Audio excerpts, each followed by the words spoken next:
Pero bueno, vamos a hacer un breve repaso de lo que fue su maravillosa presidencia y por qué los mercados están tan entusiasmados por su renuncia. En su primera administración, entre el año 2015 y 2019, Trudeau impulsó políticas fiscales expansivas destinadas a fortalecer la clase media y fomentar el crecimiento económico, donde una de las medidas más destacadas fue la de prestación por hijos de Canadá. El crecimiento de la economía durante esa época fue modesto, con unas tasas cercanas al 3% anual. En el año 2019, la economía mostró signos de desaceleración con un crecimiento del PIB del 1,7%. Factores como las tensiones comerciales con Estados Unidos y la incertidumbre global ejercieron presión sobre los sectores manufactureros y de exportación. Esta pérdida de dinamismo fue un preludio a los desafíos más graves que enfrentaría en el año 2020 debido, evidentemente, a la pandemia.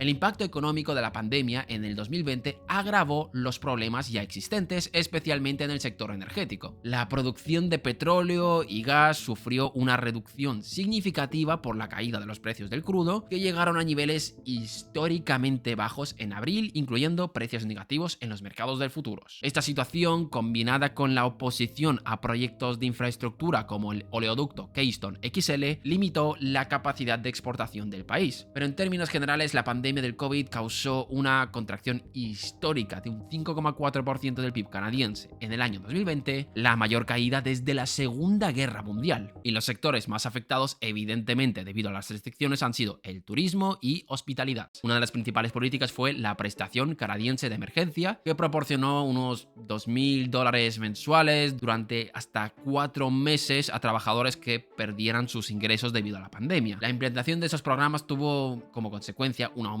significativo de la deuda pública de Canadá. En el año 2020, la deuda se disparó hasta el 118% del PIB, un nivel sin precedentes en la última década. La reapertura económica, evidentemente, fue un alivio para la economía canadiense, la cual experimentó un crecimiento notable de un 4,9% del PIB, y en noviembre de ese mismo año el PIB ya habría superado los niveles previos a la pandemia. Pero estaba a punto de llegar otro golpe, sí, el de la guerra entre Rusia y Ucrania.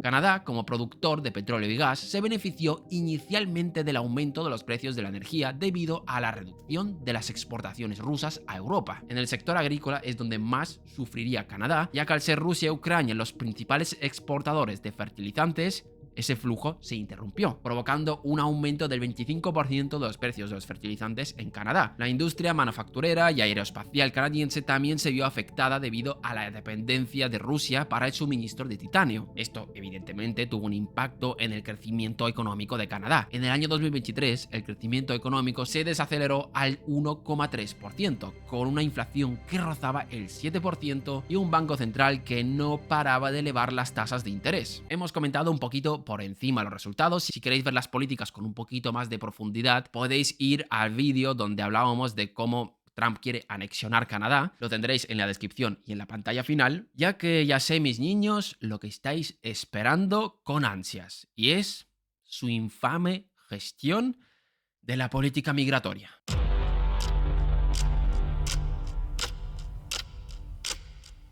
La política migratoria de Justin Trudeau, puesta en marcha en el año 2015, ha sido guiada por una visión pro-inmigración y multiculturalista. Los seguidores habituales de este canal ya sabréis nuestra visión acerca del tema. Y si sois nuevos, podéis suscribiros ya que estáis, y de paso buscar en YouTube Economy, Multiculturalismo, y os nutrís de conocimiento. El objetivo, a grandes rasgos, era el de suplir la mano de obra que faltaba debido al envejecimiento demográfico. Para lograr esto, el gobierno de Trudeau ha incrementado gradualmente las metas de inmigración, alcanzando los 465.000 nuevos residentes permanentes en el año 2023, con planes de llegar a los 500.000 en el 2025. Todo hay que decirlo, no era una barra libre a la inmigración, la idea era priorizar a los inmigrantes con estudios y altas cualificaciones. El sistema Express Entry, basado en puntos, ha sido uno de los programas más destacados, priorizando a aquellos con habilidades, experiencia laboral y educación superior. En cuanto a los refugiados y solicitantes de asilo, Canadá ha mantenido un fuerte compromiso humanitario, siendo uno de los principales destinos para los refugiados a nivel mundial. Entre 2015 y 2023, el país admitió a más de 50.000 refugiados sirios, además de seguir aceptando personas provenientes de otros conflictos, como el de Ucrania. Y esto de aquí ha tenido efectos deseados, pero otros muchos que no se esperaban, o mejor dicho, no quisieron ver.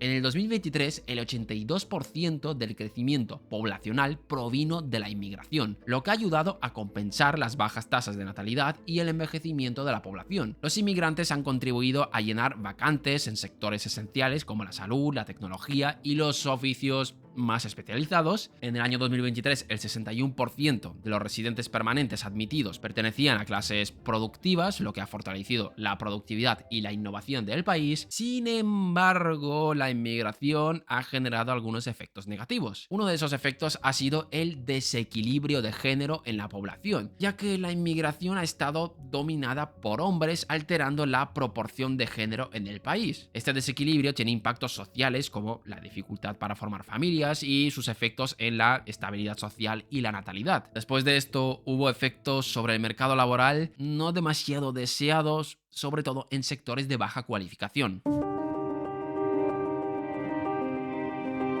Aunque no ha provocado un aumento en el desempleo de los canadienses nativos, estudios sugieren que la llegada masiva de trabajadores temporales ha ejercido presión a la baja sobre los salarios de estos sectores. El mercado inmobiliario también ha sufrido las consecuencias del aumento de la población. En el 2023, Canadá sumó unos 1,2 millones de nuevos habitantes, pero solo se iniciaron 200.000 viviendas nuevas, algo que empeoró aún más la crisis de vivienda. El precio medio del alquiler aumentó un 22% en 2 años, llegando a $1.610 mensuales en diciembre de 2023. Además, en ciudades como Toronto o Vancouver, los precios de las viviendas aumentaron en un 15 y un 10% respectivamente, debido a la alta demanda impulsada por la inmigración. Hay estudios que sugieren que un aumento del 1% de la inmigración podría aumentar los alquileres entre un 0,5 y un 1% y los precios de la vivienda entre un 1 y un 2%. Pero ya para terminar, hablemos de la presión sobre los servicios públicos. En el 2023, el número de estudiantes internacionales alcanzó las 560.000 personas, lo que ha sobrecargado las universidades y los sistemas de salud. La trampa de la población, donde el crecimiento demográfico supera el crecimiento económico, ha reducido el stock